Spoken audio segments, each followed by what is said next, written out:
maghanap na tayo dito na titingnan na water dispenser guys, kasi hindi siya lumalamig. Titingnan natin kung anong problema nito, supply ba o yung compressor. So yun guys, so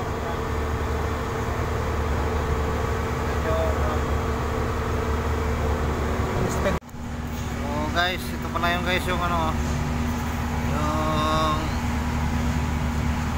terminal ng compressor. So titestingin natin to guys kung mayroon pang ano, resistant to.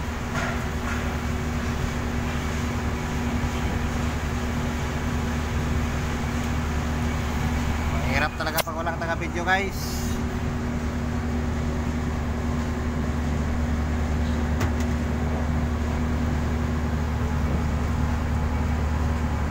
Ayun siya, mayroon po.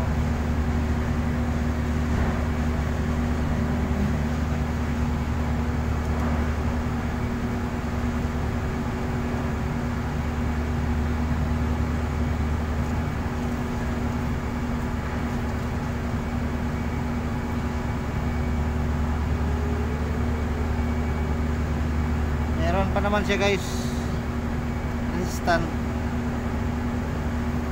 So titingnan natin to.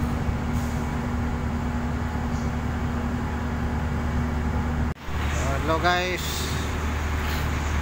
confirm guys itong ano, itong kulay blue, putol siya guys. Dito walang continuity, yung galing dito palabas kung may putol. So papalitan na lang natin to. Palitan natin ng ano, kable. So kukuha lang ako ng kable, palitan natin.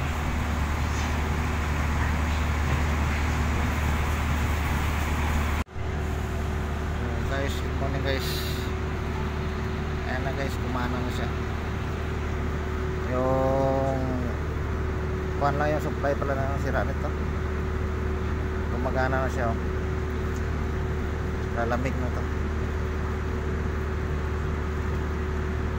So mamaya ako na ibabalik siguro ito, kasi may gagawin pa ako, may casting sa loob, gases pa ako doon. So patayin ko lang muna to. So thanks for watching guys. Nakuha natin yung problema nya, kaya pala hindi gumana, yung supply lang pala yung sira. So sa bawah na guys, thanks for watching. Good afternoon guys, update sa ginagawa natin na dispenser, yung cooler dispenser sa planta namin dito. Ito na guys, ayan na yung pakalawang ginawa ko. Yung pan nya stack up, tapos yung ito sa isa kanina, ito dalawa kasi ito guys, ayan. Ito yung isa maliit, medyo maliit siya. Ito sa kabila, wiring, yung supply nito, input supply nya, ano, putol yung isa linya. Tapos ito ganun din, putol din. So pinalitan natin lahat ng supply nila na kable, cable. Tapos ni-restore yung mga ano, mga motor. Hindi ko lang na-videoan kanina kasi busy masyado. Pero ito na guys, so gumagana na yan, yan. Mainit yung ano eh. Ito mainit ito. So lumalamig na siya kasi dito sa taas, yan. Dito sa taas na. Lumalamig na yan. So nandito na lang siguro guys. Thanks for watching my video. Sana magustuhan nyo at follow, like and share guys my videos.